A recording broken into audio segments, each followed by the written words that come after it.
Bring that joy.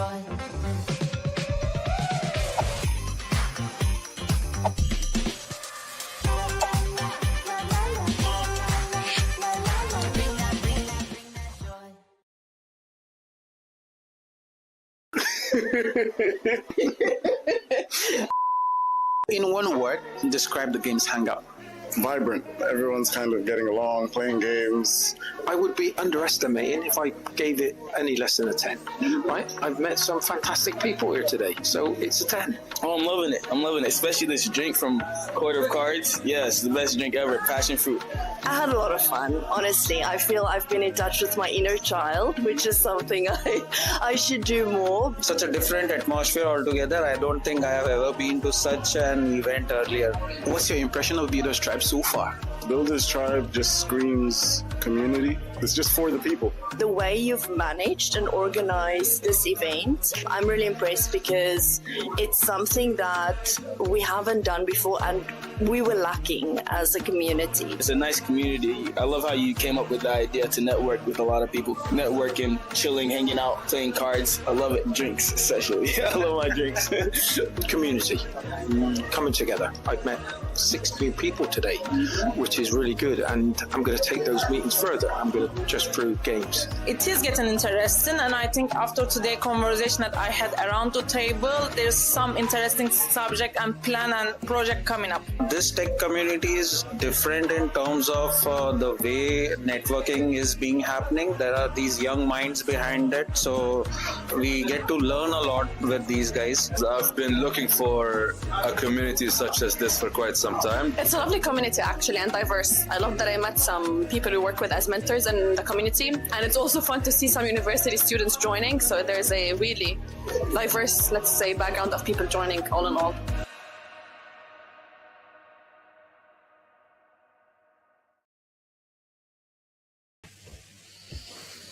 Hello everybody. It's me again. It's me, Ajiri, Omafokpe, co-founder of Builder's Tribe, and you're welcome to today's TechForward Talk. So we have a very interesting topic today with a very, very interesting person. And you know how we do it. As soon as you join, please tell me and the rest of us in the comments, tell us where you're joining from. Would like to interact with you. So be as interactive as possible.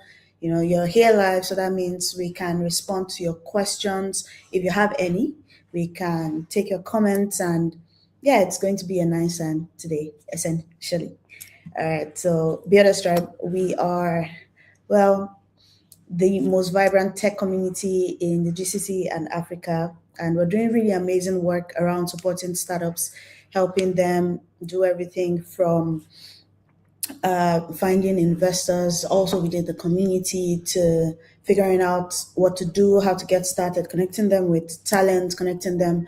Lots of people have actually found co-founders in the Builders Tribe community. So TechForward Talks is our monthly way of trying to bring people to help the community. So founders, we do different segments. So sometimes it's focused on things that can help founders. Sometimes it's focused on things that can help investors. Sometimes focused on things that can help tech professionals.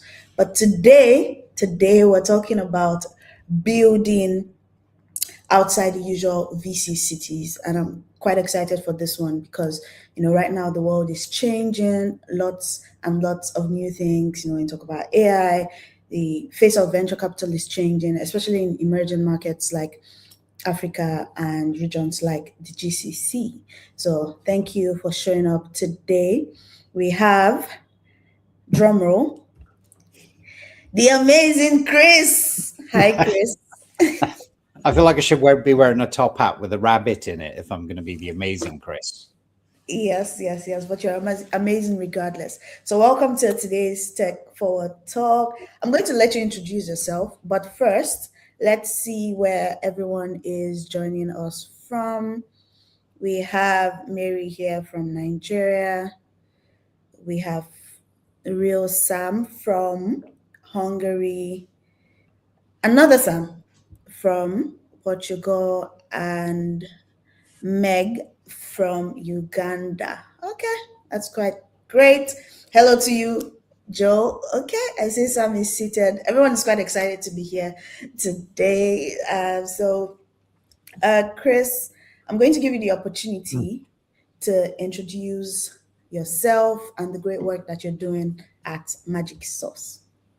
Sure, yeah.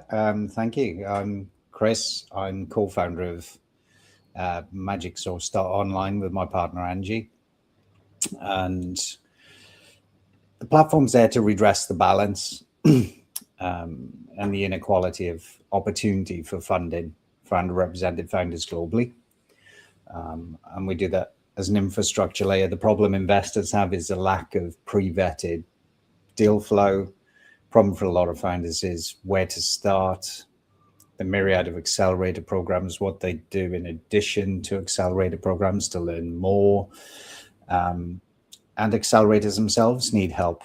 There are lots of demo days and everything else, but connecting to capital is a difficult bit. So we take care of all those pain points that people find on that journey. I'm also head of founder education at DiversityX as well, another fantastic community. And yeah, I'm mentor on so many programs. I've been part of a 100 million exit. I've failed, and now with Magic Source, obviously we're going from strength to strength and have a real focus on Africa and Middle East.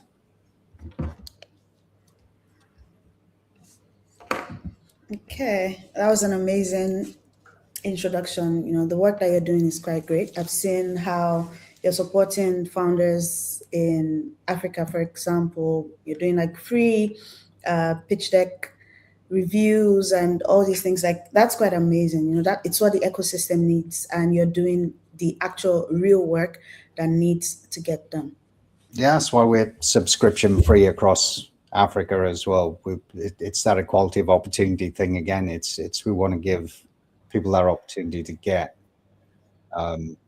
that insight from people who've raised, who've helped other people raise, who've been inside a startup and exited. Is invaluable. It doesn't exist that much outside of those tech hubs that we're going to talk about today. So I didn't deliberately bring that full circle.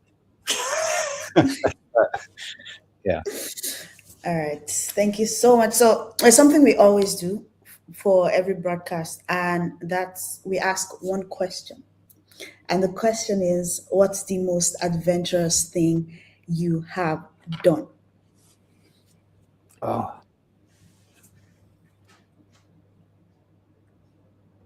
There's so many things, ridiculous things. I think the most ridiculously adventurous thing I did was when I was around 10 and we had a snowfall in the valleys where I'm from. So I'm from the South Wales valleys, and lots of small hills and slag heaps of old coal.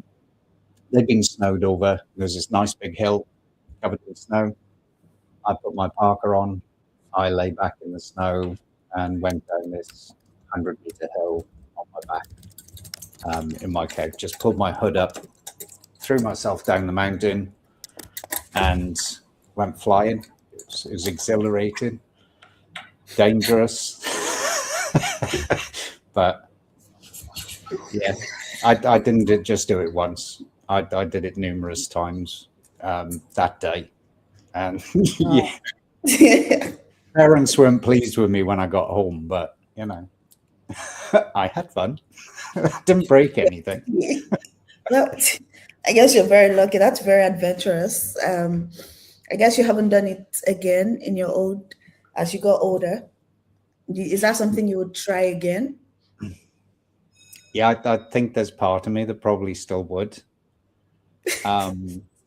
Despite the old bones and having broken many of them and torn tendons and all sorts over the years, I probably still would.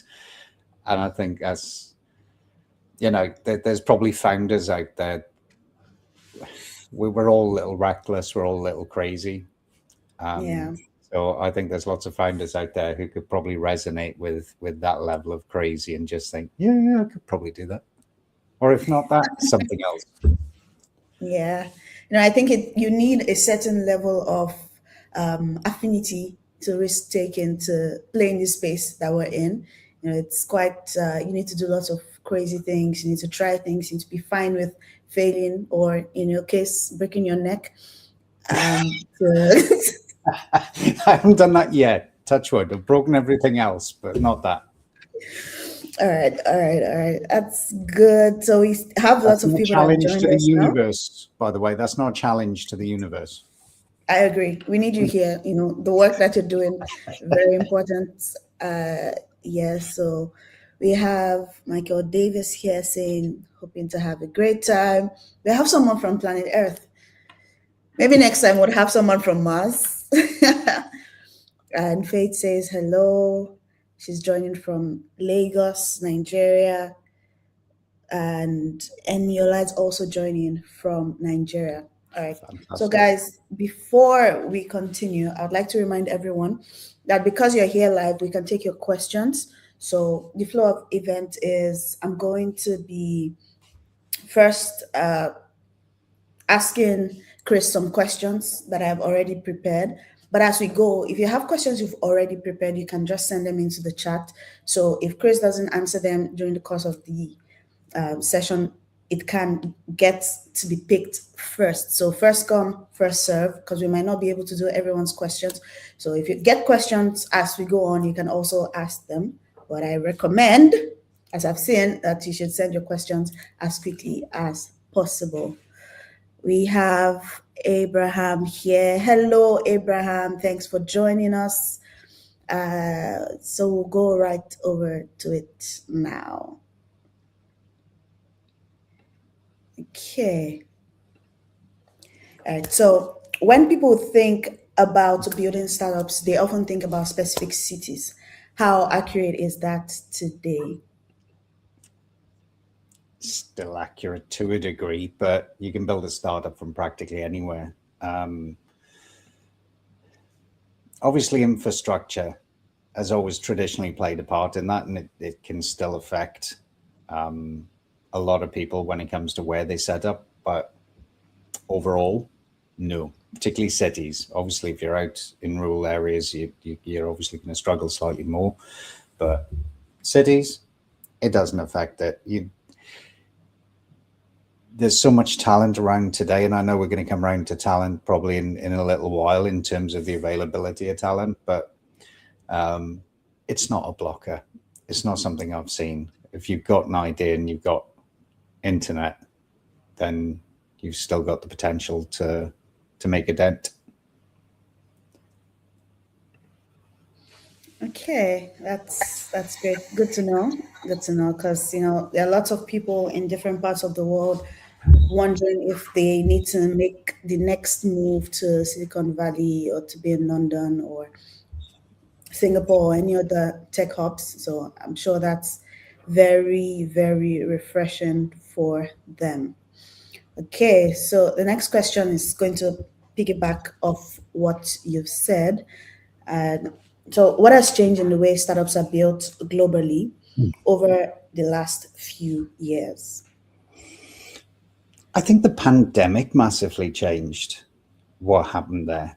I think when we think back to that time and the amount of people that really shifted, obviously, to remote work for obvious reasons, I think that meant that people didn't have to go and exist in a city. They didn't have to go and code in a city. They didn't have to be a designer in a city. They literally do it from home. They could do multiple jobs at once.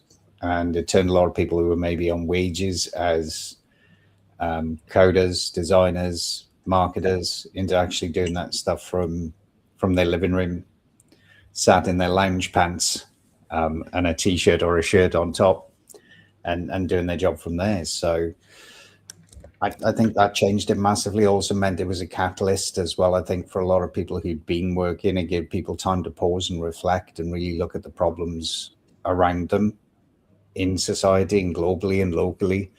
And that introspection, I think, led then to this glut of people who really want to challenge themselves and take themselves down a different path to the one they'd been on before, whether that be from a career perspective or even becoming a founder. So it meant that shift was easier. And when we look at it in a MENA context as well, I mean, when you're talking about an African context too, infrastructure, a lot of governments were really slow and dragging their heels on building infrastructure in some cases. In others were great in terms of bringing more equitable access and better access to internet and better internet speeds to different areas. And I think post-pandemic, that then proved even more of a launch pad. So it meant that more people had that stable connection, slightly more of that infrastructure to be able to actually be a catalyst for their ideas and take them on. And they had more people around them than otherwise they would have, because a lot of people were working remotely and people worked out that they could juggle extra tasks and jobs and get involved with, startups in their spare time, maybe. So speaking about remote work, I've interestingly been working remotely for a really long time. So I started my tech career working remotely. I love it. I think it's great. Gives you an opportunity to do lots and lots and lots of things. But even with this, why do many founders still feel like they're at a disadvantage? So say all the things you've talked about, infrastructure, access to opportunities. The world has basically democratized lots of things. We have AI now doing really, really amazing things. I look forward to what's going to happen in the next 6 months. But even with all these things, founders still feel like, if I'm building out of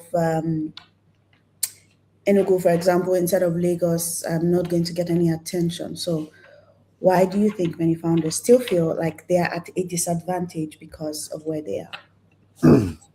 They are. If you're comparing somebody there to somebody in San Francisco, for example, it is going to be different. It is going to be slightly more difficult. And, it's being near capital.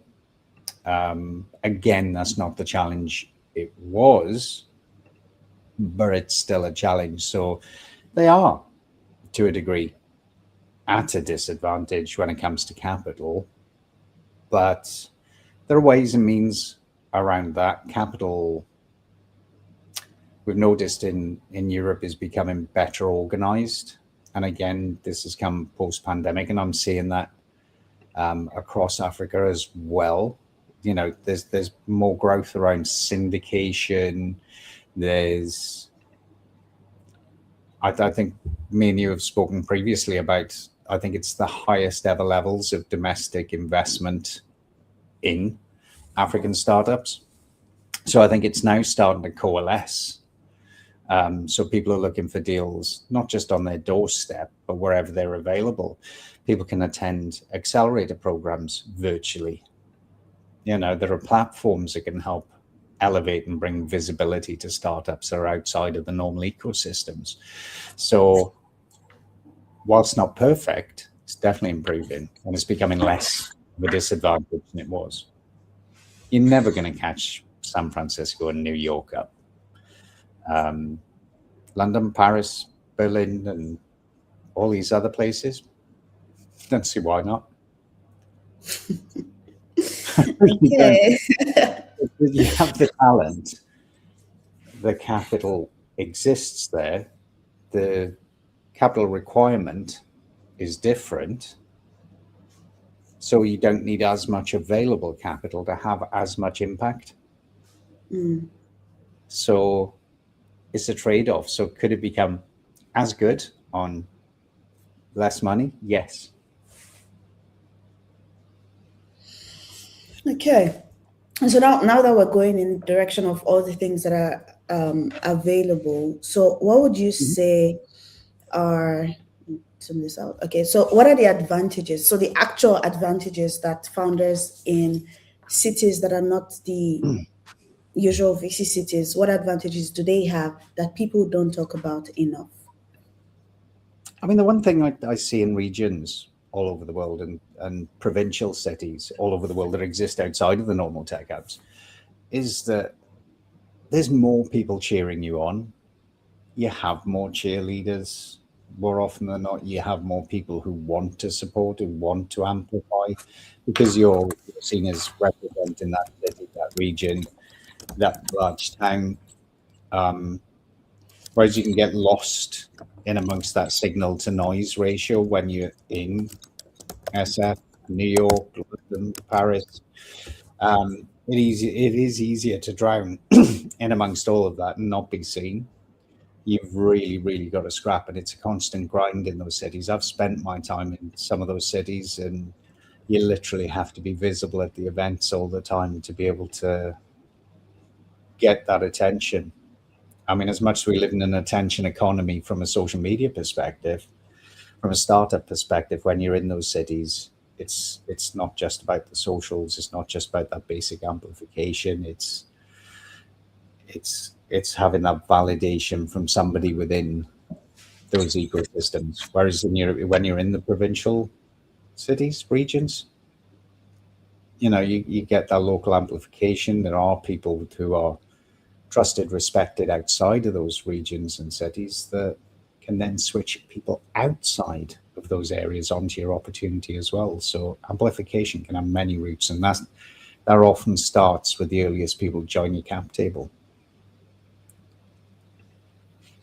All right, that's a really solid perspective around having more cheerleaders, because truly everyone is rooting for you, even though they might not be able to invest at that moment as economic capacity and whatnot. But that's a really good point. Thanks for highlighting that. And so now that we're in that spirit, you've talked about how the founders need to show up at physical events. So what else would you say the founders need to approach, do differently from day one to actually get what they need? It's kind of like being at a gig. You're not in the mosh pit, you're at the back. So you've got to think differently about how you actually gain that visibility. And again, it's thinking about that amplification piece. So you need to turn up on social media, and you need the support of the communities you're in. Obviously, Builders Tribe, fantastic community, and I think people need communities. I'm a huge fan of communities. I'm in communities with 70,000 founders and investors, and I love it. People ask me how you find time, and it's just picking your moments. But I love hearing and seeing those stories and watching people amplify. And because you're in those networks, you never truly know who's looking. and we have these weekly founder calls, and there's people from 4 or 5 continents will turn up on those calls, and somebody will say, oh, I'm having this real challenge domestically, nothing's happening, and I can't get my product to kick off. I've done this, I've done that. And then all of a sudden you find out that, you know, somebody halfway across the world turns around and goes, no, this is a big problem here right now. We need your product here right now. I can introduce you to X, Y, and Z. So more often than not, you know, it's founders helping other founders, is having that peer network that becomes this really constructive thing, especially if it's beyond your own borders. So sometimes a problem that you're solving, people aren't ready necessarily either to pay for, or it's not enough of a painkiller right now for somebody to do that. But in another ecosystem, that could be a real problem within that ecosystem at that moment in time. So other people can then elevate you and make introductions for you to actually enter another ecosystem where you can start to gain traction. So power of community is it's by far the most important thing for founders, both from a learning perspective and an early marketing perspective.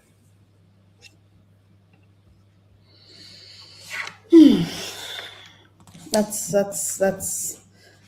a good point. That's a good way to look at things, because truly I've interacted with lots of founders that actually say this. They're building in one place, but they have like the bulk of their paying customers in another region that they didn't even consider at the start. And then because of that, it's like the dominoes start to fall. And because that's happening, they find a way to refine better for the market they're actually in. And then it just goes on and on like that.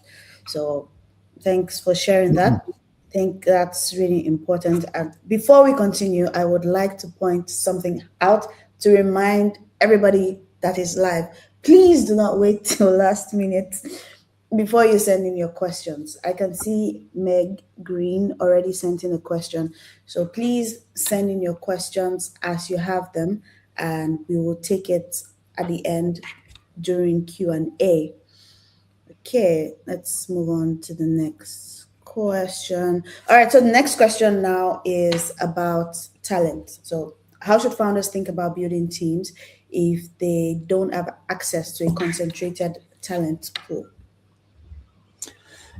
Yeah, I mean, I'm based in Norwich in the UK, and wow, the first team that developed the Magic Source platform in its iteration that went live last year, we had some developers in India. I had literally 2 on my doorstep. Another one based more west in England than where we are. I think while we were going through that process, our CPO Niley was flitting between Madrid and the UK. So talent is everywhere. I think what you need to do is just make sure that there's a level of trust with those people that they can deliver what you want. So building distributed teams, remote teams, is absolutely fantastic. I mean, I've worked on premise probably for most of my life with teams, and yes, it's enjoyable. Do you need to be there every single day? No.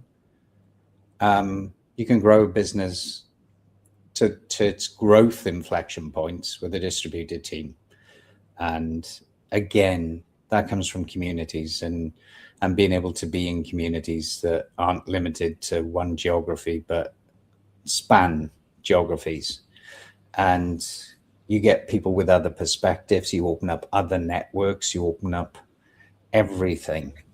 So you're not just getting people then necessarily on your doorstep. You can also have people who, you know, it might be an external team but domestic or local, and they're building it for you,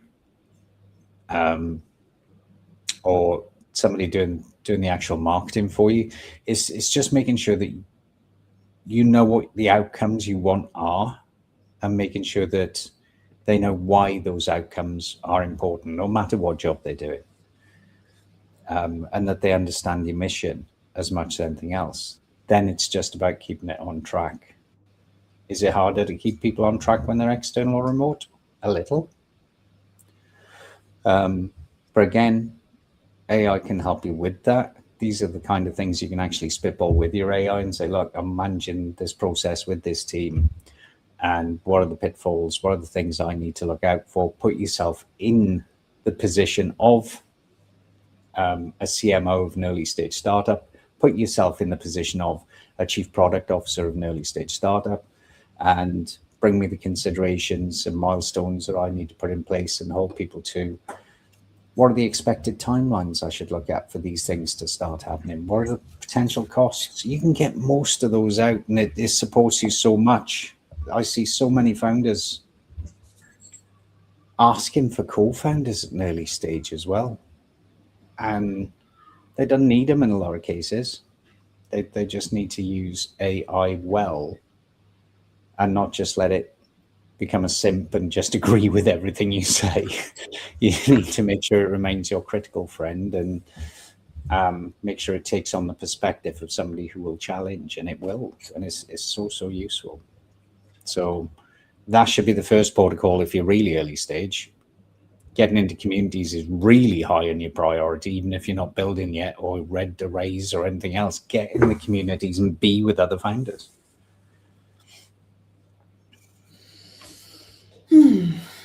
Get in the communities and be with other founders. That's very interesting.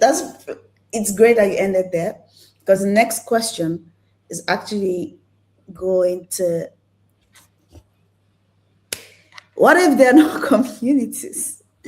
What does a founder do then? Right? So how can founders stay competitive when they're not surrounded by a strong startup ecosystem? They can't. They're just not going to be as good. And I'd love to say otherwise. I'd love to give them a glimmer of hope, but I can't. It's really, really tough. You go from sort of 30% chance of something to a 1% chance of something. You need to have people around you who will challenge you, and they might not, be a competitor in terms of product or anything else. I think it's just being surrounded by other founders, because founders are unfailingly honest when they're talking to each other, incredibly supportive as well. So you get these trusted recommendations, people who could help. You get trusted advice from people who've been there and done it, and you know what good advice looks like, because it's like, well, how did you learn that? And then you can learn whether they did that in a really dumbass way and they deserve the outcome, or whether it was something where they really thought about it, went through a process, and you can learn through that process they went through and how they came out the other side of it. And that diversity of opinion and experience, if you're switched on as a founder, becomes invaluable, because you're picking the nuggets out of all of that stuff that comes your way. So it is difficult. You need to be in a strong ecosystem, whether that's virtual or in person. You don't need to be bun fighting in some networking event every night. I think having that virtual support is just as meaningful, because people are less performative, I feel, when they're in a WhatsApp community or a Slack community or on a virtual call. They're not trying to outshine the person next to them. They're given that real raw honesty and experience. I see. So you're saying if you don't have it around you, you should find it online, right? So like, don't go at it by yourself. Don't try to figure it out. Just find community wherever it may be. So even if it's not available in your city, You can find there are lots and lots and lots of online communities that you can actually join. So yeah, that's really good advice. And so, And the more flavor in there, the better, I'd add. The more people from more continents, different backgrounds, the better, because it really does shift your perspectives and you learn so much faster. okay. Yeah, that's a good one. So to remind everybody again, please put your questions in the comments. We're going to start taking them in about 5-7 minutes because I'm running out of questions. Yeah, I can because always I'm just manage something. okay, that's good. All right. So now about location, lots of things are changing, but do you think location will matter less or more in the future, and will certain hubs always dominate? Yeah, I think it's gone back to that piece earlier where there are some hubs that are just so far in front, and it's because they've had that cycle of exits, and this is what it comes down to, and this is how flywheels start. This is how investment outcomes improve. Is it doesn't improve by having, I hate the term unicorns, but these $10 billion companies, $1 billion companies, and all these sort of massive figure exits. That's not always how these things work. I think when we're talking about, particularly in African context and even Europe and Southeast Asia, South Asia, what we need is more of a flywheel starting of these $20 to $50 million exits, and being in the mindset that it's okay not to be $1 billion company, get more of the 20 to 50 million dollar exits, and you start this flywheel of investment. It creates a better investment environment, because what you're creating is more angels. You're not only creating more angels, you're creating more LPs for funds, and you're also creating more family offices. You're also creating more GPs. So as long as those people are, and because they've been in the trenches, that kind of capital is less risk averse. I think one of the problems we get in Europe, in Africa, and definitely across Middle East as well, is that a lot of the investors have earned their money in more traditional industries, and they've got massive risk aversion, and they don't really understand startup. So the greater number of these smaller exits we can build, it's not just the money that comes back into the system, it's the knowledge that comes back into the system from those people who've been there, done it, and they can share that experience as well as that capital. And having been around other startups and been in communities and gone to other places, they're going to be able to assess startups in a fairly decent way as well. So, and especially then when they coalesce, which is even better, because we talked earlier about more syndicates, and we're talking about the growing role of family offices across Africa, and we're seeing some sovereign wealth funds and all these other things that are starting to play a part. And this really then starts to build this flywheel that attaches itself to knowledge. And one of the things that scares me most,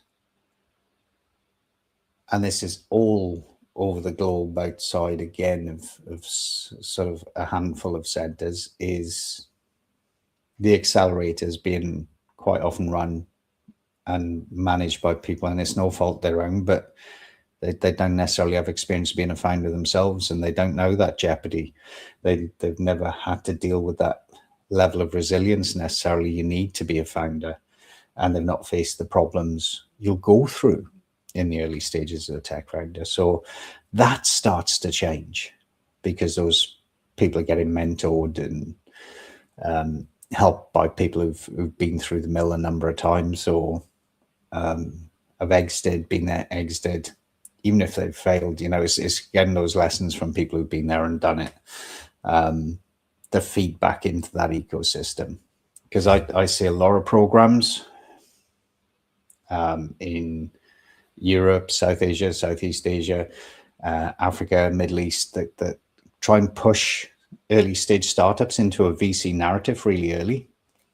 And that annoys the hell out of me because not every startup is VC backable, and not all of them are going to be able to blitz scale. So, or grow at a rate that a VC will want. So having capital, patient capital, that knows that they're trying to build towards 20 to 50 million exits where they're still going to get returns but have an impact at the same time. Massive. That's what changes ecosystems, and that's where you start to play. I wouldn't say catch up, and I wouldn't even keep an eye. Just like a startup shouldn't keep watching its competition, hubs shouldn't look at other hubs and think, and get hub envy. Don't get hub envy.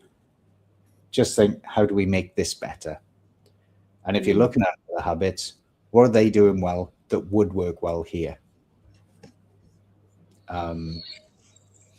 So yeah, trying to replicate everything doesn't work. I mean, Brad Feld, Techstars, he wrote up Startup Community, and then he followed up with Startup Community Way. Startup Community Way, he essentially said in his first book, I said all this, that you only needed these 5 magic ingredients to make a great tech ecosystem.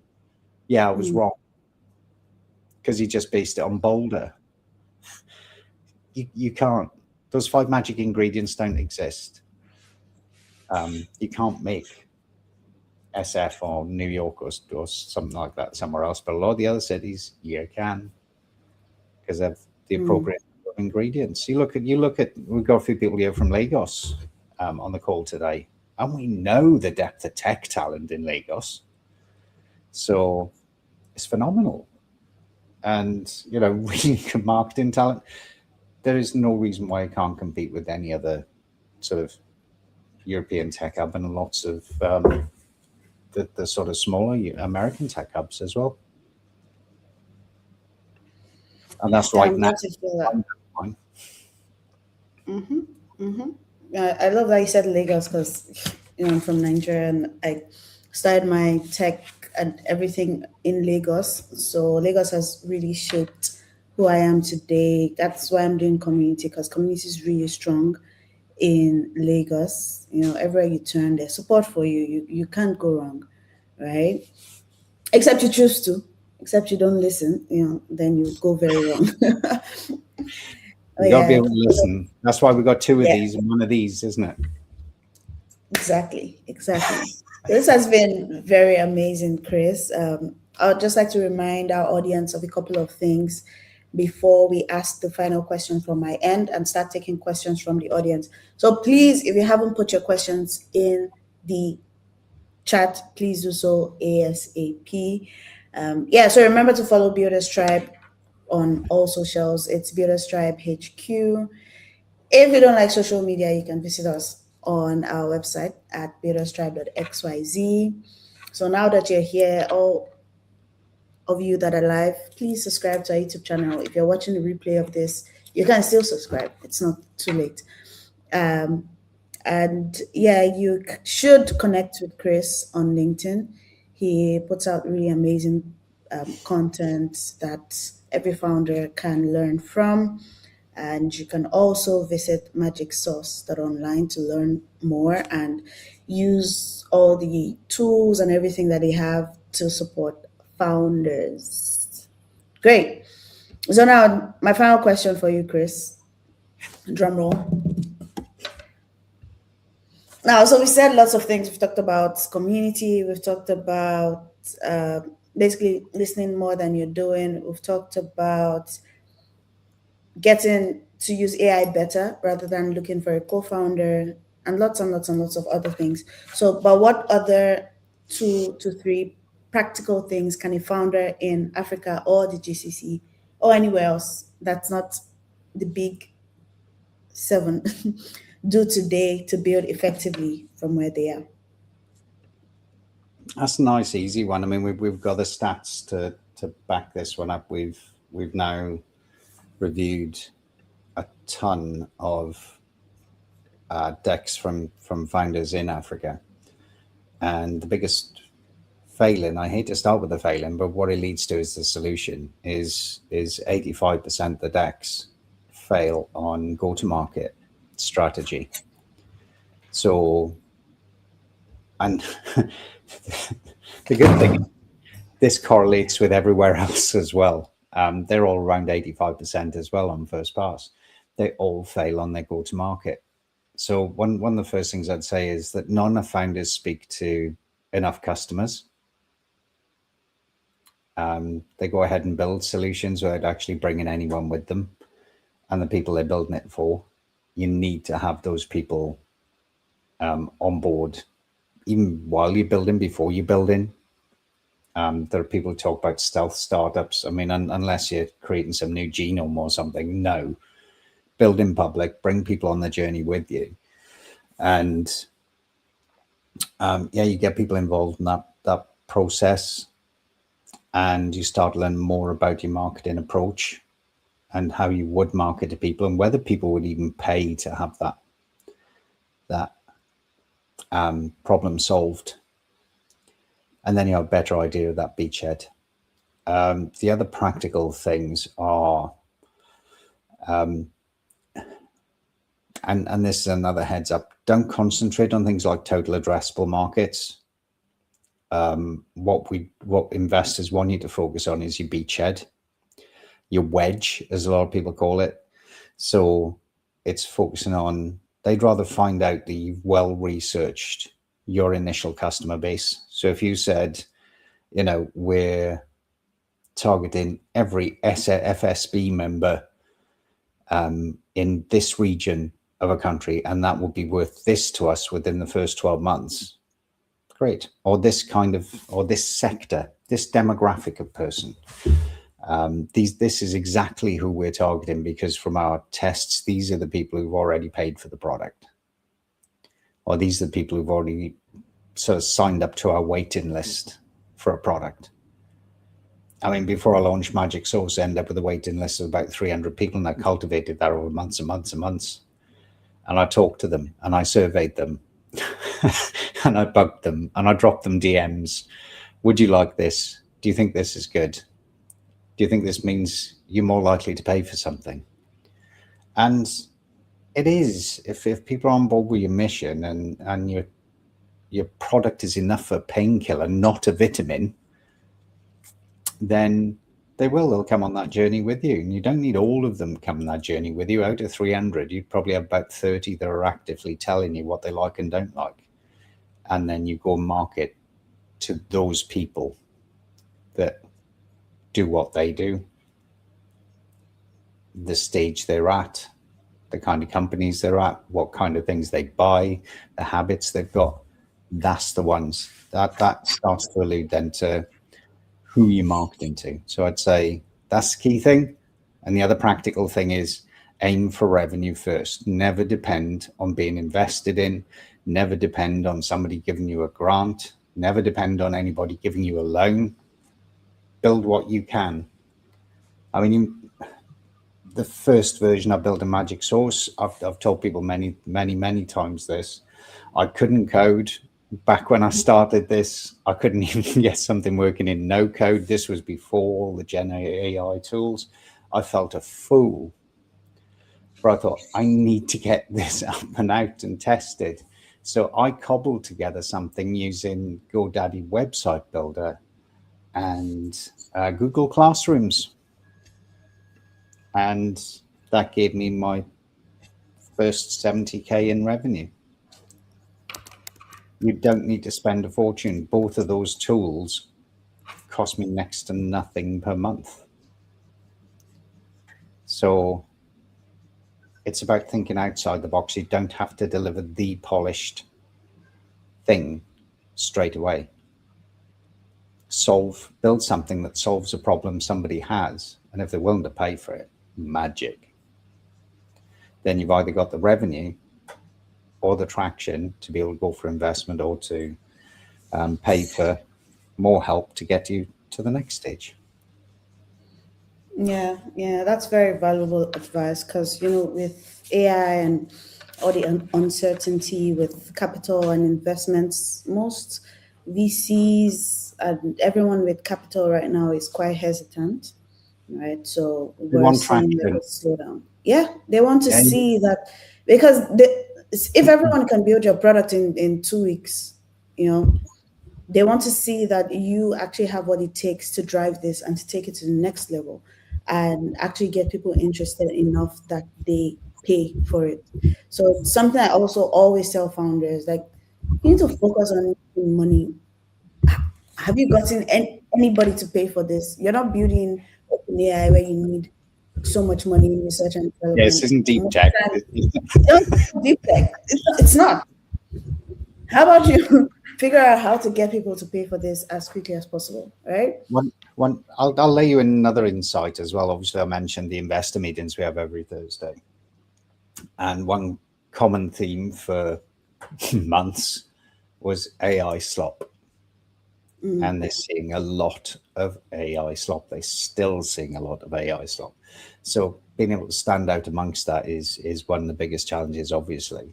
So being able to demonstrate any kind of traction early stage at where somebody's saying, I love what you do, I love what you're doing, and this is actually really solving a problem for me. That's always gonna go at the top of the pile. That's always going to lead to a follow-up call. So get that traction by hook or by crook. And with the AI tools, you say it means that people can. And there's no shame in turning around and saying the ask is actually to build a proper platform next time out. We only built this one to get to this stage and prove concept, because angels are pragmatic and don't build for VCs.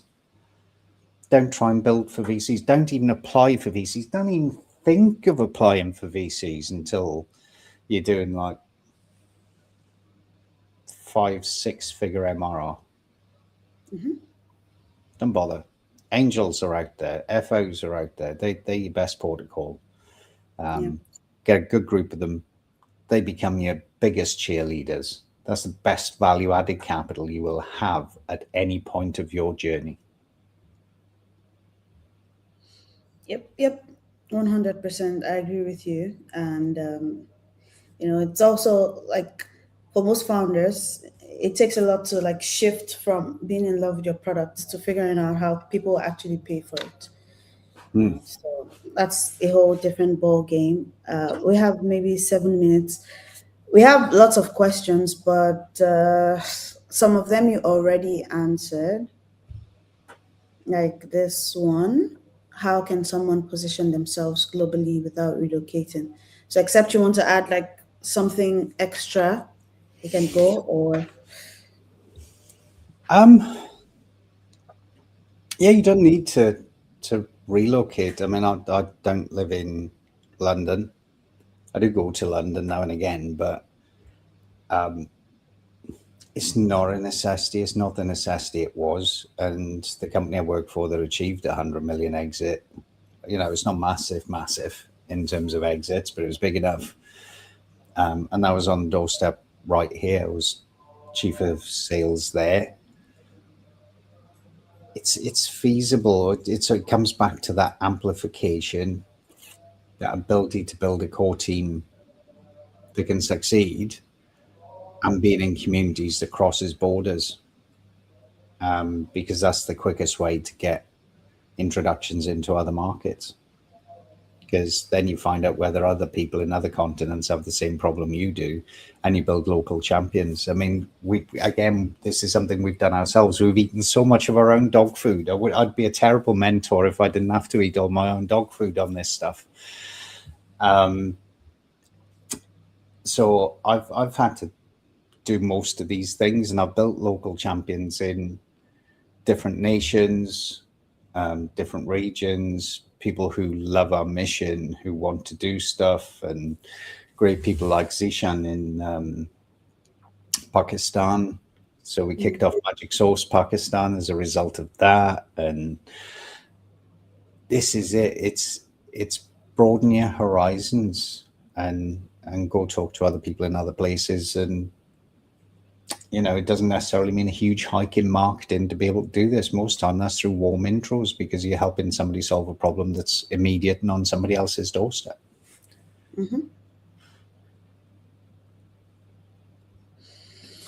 Great. Now we're coming back to lack of strong ecosystem problems. So Samuel is asking, what habits or systems help you stay consistent when you don't have a strong ecosystem around you? I'm going to go back to virtual ecosystems again because I do that. They do hold you accountable. So always go back to those. It's definite theme of mine. In terms of holding yourself accountable, AI again is great for that. Even if you haven't got a strong ecosystem around you, it becomes more about self-discipline. And my brain is magpie brain. If it sees something shiny, it wants to go follow the shiny thing. So I constantly have to battle myself to be able to maintain that focus for myself as well, because I will always run after shiny things. So I use AI to keep me accountable. My co-founder always keeps me accountable as well. So if I've started to veer off track, she's like, is that anything to do with that?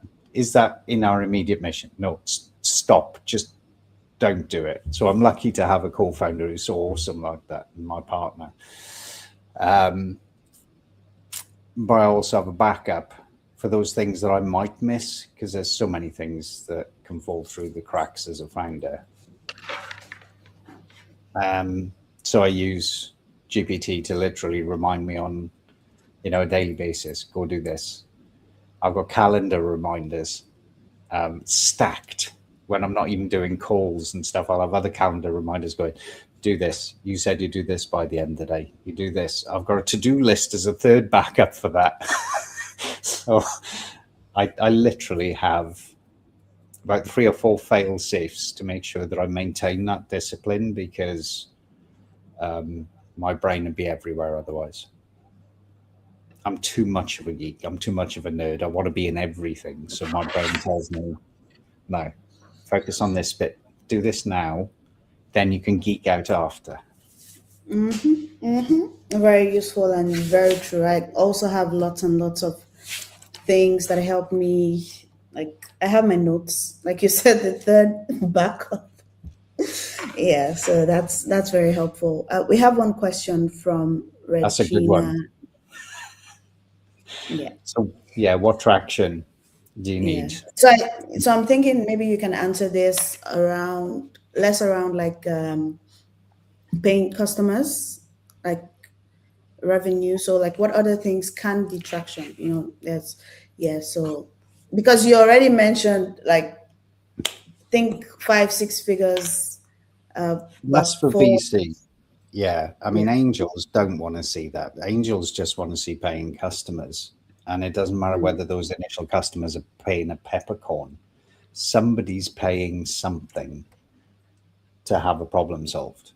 So it can literally be in the dozens before you start to have those conversations. If, it's starting to show that early inflection point and interest, and you're getting good feedback from people and they're really shouting about you, then dozens. Get a few dozen paying customers, and all of a sudden the world looks a rosier place for an investor, because then they feel not, this is risky, they've not actually sold anything yet. It's, I could be getting in early on this. And we all know there's an uncle out there somewhere even that's crazy enough to go, I've got in early on this.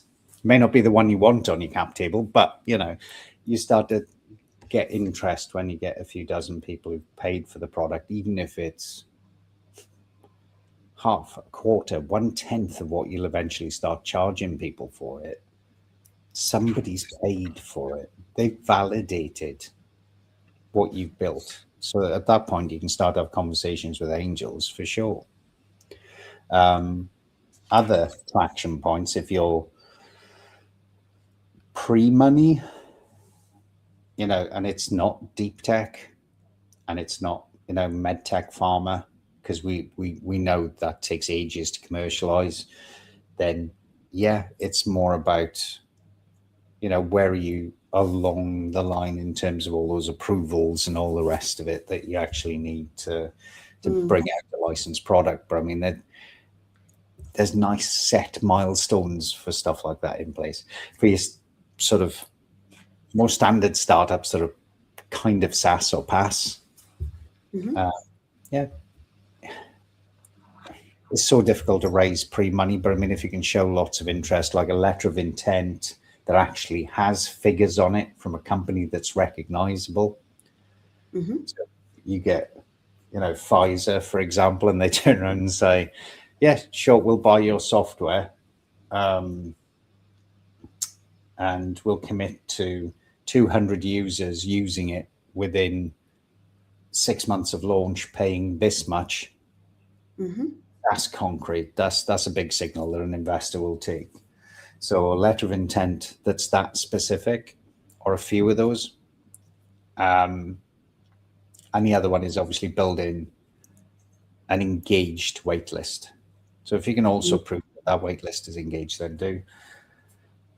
Pet peeve of almost every investor I've ever met is please don't list the accelerators you've been on unless it's Techstars or YC. It's not worth the paper it's written on. Don't tell anybody about the awards you've won. You may as well have, and again, unless it's from like a massively reputable source. Yeah, don't. It's a waste of time. You may as well sort of tell them that your nan knitted you a jumper because you did so well. That's how much it matters to an investor when you won an award. So that's not traction. Traction is customers or intent. Everything else is pants. Yeah, that's a good one. Sorry, it's me, my side coming out. Yeah, it's okay. Yeah, so Regina Mary, I hope this was helpful for you. Same for Green. And so everyone else, you can't take any more questions because we're already at the end. It's been an hour, 3 minutes. So thank you to everyone that has shown up today. Thank you, Kris. Don't forget to, if you have more questions, you can go bother him on LinkedIn. I'm sure he's going to respond to you, connect with you. And as always, visit magicsource.online to learn more. So thank you, Kris. I'm going to take you away now. But yeah, it was great to have you. Thank you so much for your time. And thank you. All right. Bye-bye. Okay. Thank you to everyone that has stayed till now. My name remains Ajiri Omafokpe. I'm co-founder here at Builders Tribe. We have these sessions every month, last Friday of every month. So keep an eye out for the next one that's happening in May. And follow Builders Tribe on all socials. Visit us on builderstribe.xyz to learn more. And then, before you leave, please subscribe to this YouTube channel. Yeah, it was great having you today for building startups beyond usual VC cities. I hope you learned a lot. I did. And we hope to keep providing as much value as possible to the community. Okay, so thanks to everyone. Yes, bye.